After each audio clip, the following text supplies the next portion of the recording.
Hi you guys, this is Rachel here, the Modern Shaman. Thanks for being with me for another YouTube video of the week. If you're new to this channel, I am glad that you have connected. This is a wonderful community of like-minded souls, all on their path of living out the highest and best integrated spiritual life into this waking world that we can, uplifting the planet, uplifting our own souls, and amplifying from there. So you can always check out this archive. This channel has been going on for years, and every week you guys send in a question and I answer it. If you have a question for the channel, the way that you send it to me is going on my website, which is themodernshaman.net. And then you go to the contact form, you just write in your question and just specify that it is particularly a question for this YouTube channel. That website's also a great hub of information on how to connect with me and how to further your psychic development, as well as energetic awareness, shamanism, and how to manipulate, mold, heal, and move energy from shamanic healing, soul retrievals, and all that you can learn as it comes to the psychic phenomenon and how to integrate that into your life. I have a masterclass that's available on there.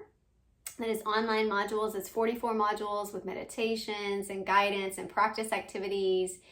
And it is chocked full of all things to really hone your gifts. It goes from the beginning to the end. So you can start anywhere in that, no matter kind of whether you're familiar with this world and have done classes before or you're new to it. I'm sure you'll find something in there that truly calls to your heart. Sessions are also available on my website. So if you would like to sit with me one-on-one, I still meet with people as a shaman and as a seer, and every day, it's what I do.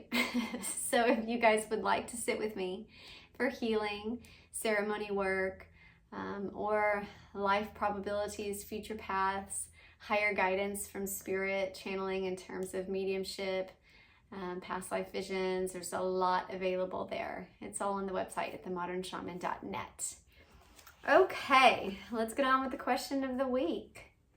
This is actually a follow-up question that came in regards to the video that I did last week on the channel.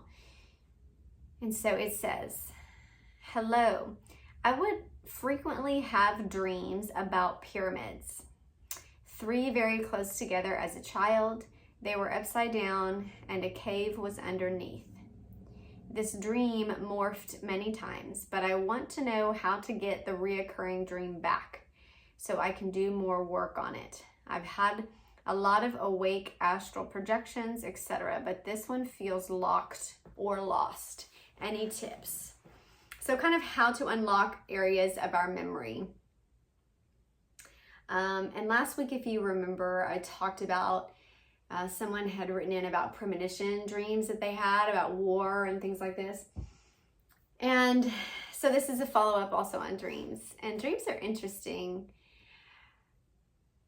particularly dreams that reoccur like this. So sometimes they give their message or they impart their message.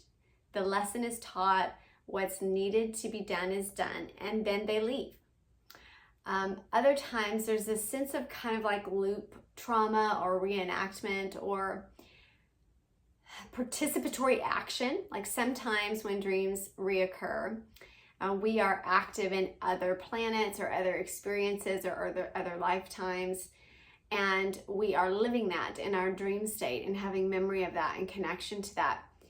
And other times it is a sense of connection for lessons, like I said, or a sense of guidance that our higher self or our guides or ancestors are trying to communicate to us. So my first piece of advice, or you ask for any tips, would be to communicate with your higher guidance and ask why it feels locked or blocked or lost. Like if there's relevance there. Because one thing that I can tell you is that spirit is not random and chaotic in the way that they are interacting. And so sometimes there is a wisdom to be gained behind the reason it is finished or stopped or completed. or blocked or locked. There have been times as a seer that I have tried to see something that normally I could easily remote view into or astral project and connect with, and it's been blocked, and it'll look almost like a construction paper, like was just cut out and kind of put in the middle of the vision. So I could see peripherals around the edge of the vision, but I couldn't see what was in the center of it. Or sometimes faces are morphed out like that. Like I'll see the whole scene, but I can't focus. It's as if my eyes will not focus on the face. And when that has happened, at first you're just kind of freaked out, like, well, why is this? What's going on?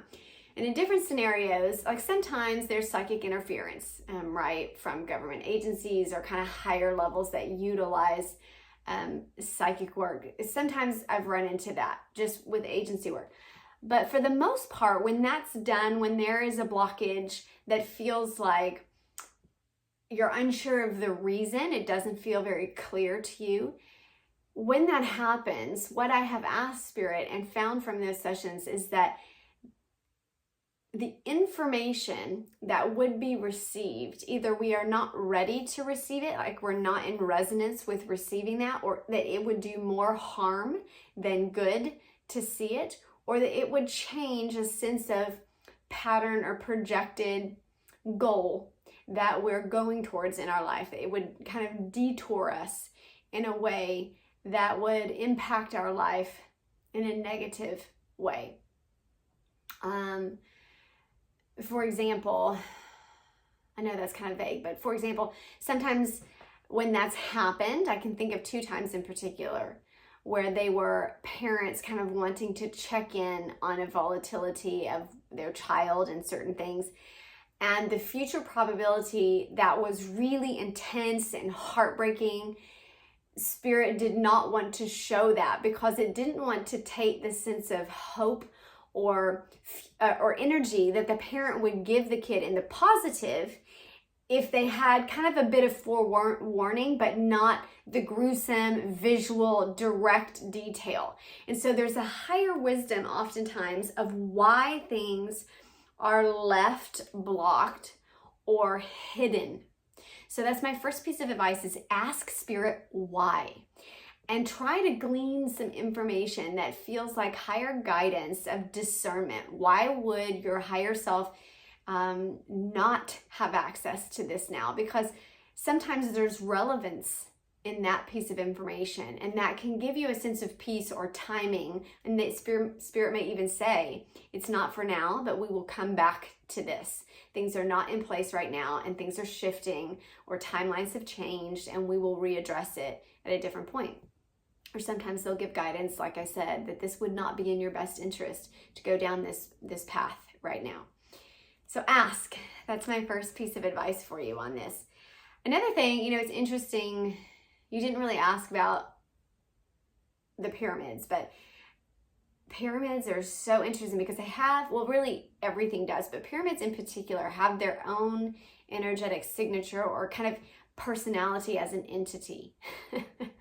At least for me.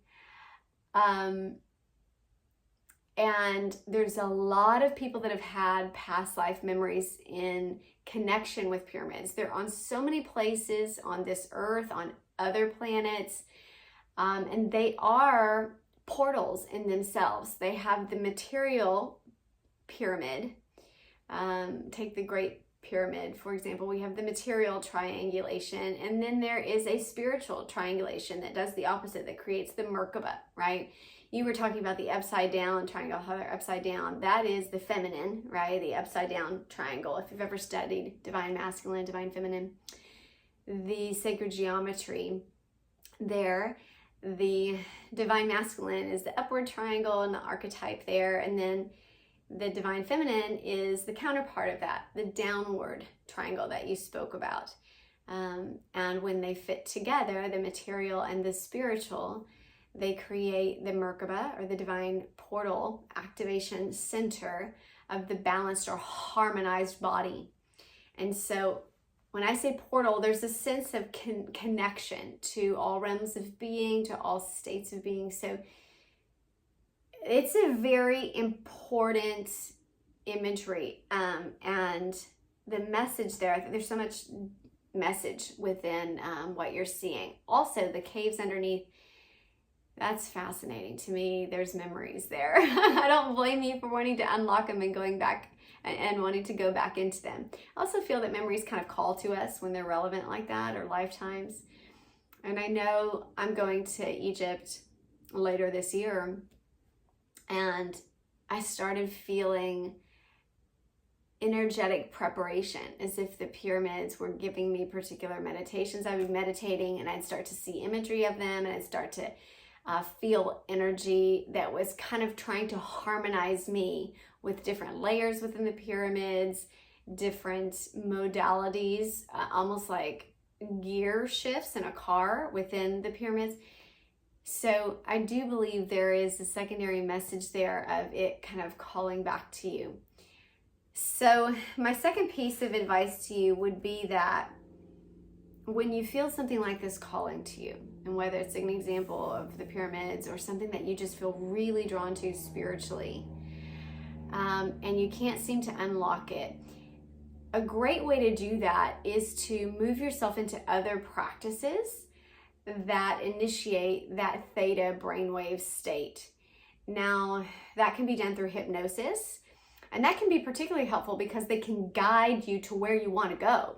So you can say to your hypnotist, I would like to unlock this memory either of a past life or this dream that I used to have.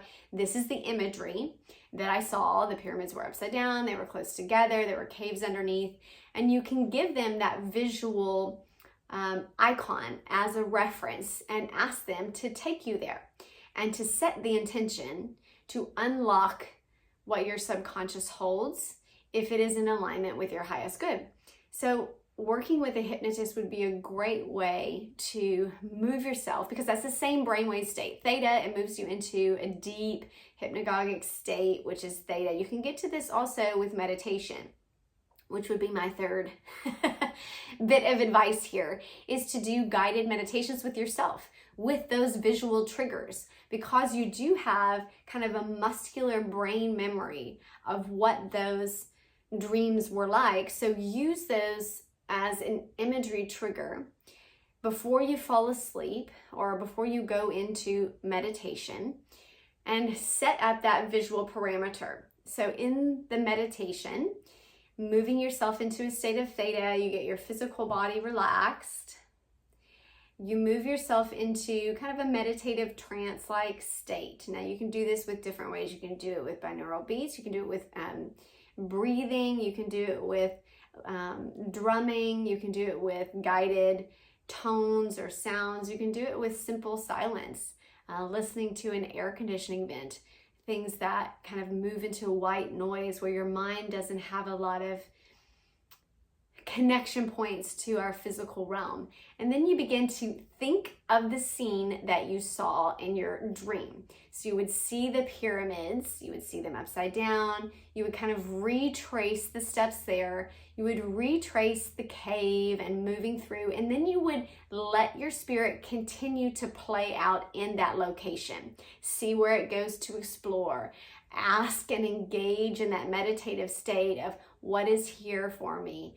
In a childlike state where you're very playful and exploratory, that energy of buoyancy and light and purity can move through some of those darker memories with more ease and grace and fluidity, so we don't have as much blockage or restriction to it.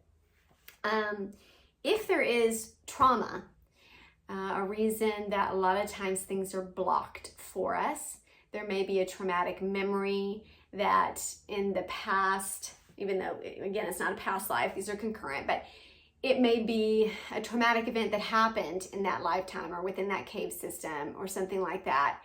And when that occurs and you pass a certain, say, age limit of where that trauma occurred in that lifetime, it will start to have a different impact on you because we are living those lives concurrently. So when we hit age 9, and if that trauma happened in your Egyptian life in age 9, then you will begin to have reaction to those memories or that place or maybe you died at age 9 in that lifetime, and then you seem like you don't have ability to connect with it. There can be a lot of reasons where energetic or psychic trauma can get stored, and we feel like we need to release that in order to have access to those memories and those lifetimes and things like that.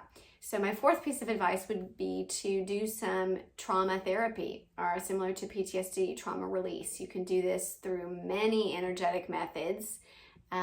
There's tapping, there's Reiki, there's shamanic healing, and there is hypnosis. There's a lot of methods for releasing trauma that is held within our subconscious. And then the last bit of advice I would give you is, if you're a lucid dreamer, then in a dream, suggest to yourself that location. Once you recognize that you are dreaming and in that state of lucidity. Now this is a little higher technique because these are gamma brainwaves. This is an even faster brainwave than theta, which is where we're in hypnosis or typical dreaming or typical deep meditation. And gamma brainwaves are that higher, and sometimes they're kind of fleeting. We have to train our brain to move into that gamma brainwave state. But this is where we typically see lucid dreaming. And in that state, if you have lucidity, you can simply suggest this scene, triggering again the visual of the upside down triangles, guide yourself there, and then continue your exploration from there. I think I've given you a few different methods, and what I would say is that really notice what you feel resonance with, where you feel like, oh yeah, that's what I want to try. I feel like I should do that. I feel like I should do hypnosis, or I really feel like in my own meditation time, I should start guiding myself there. Whatever practice you feel kind of drawn to, notice that and begin there. And I'm excited for you. I feel like I said, this is a very powerful repetitive dream and imagery. It moves into sacred geometry. It moves into portal structures. It moves into the energetic balance and harmonics of divine masculine and divine feminine. So I could see why you would want to get back into it. It is a powerful, I don't even know that it's a powerful dream. I'll just say it's a powerful dream. And I wish you all the luck in reconnecting. Blessings. We'll be back here next week with another video.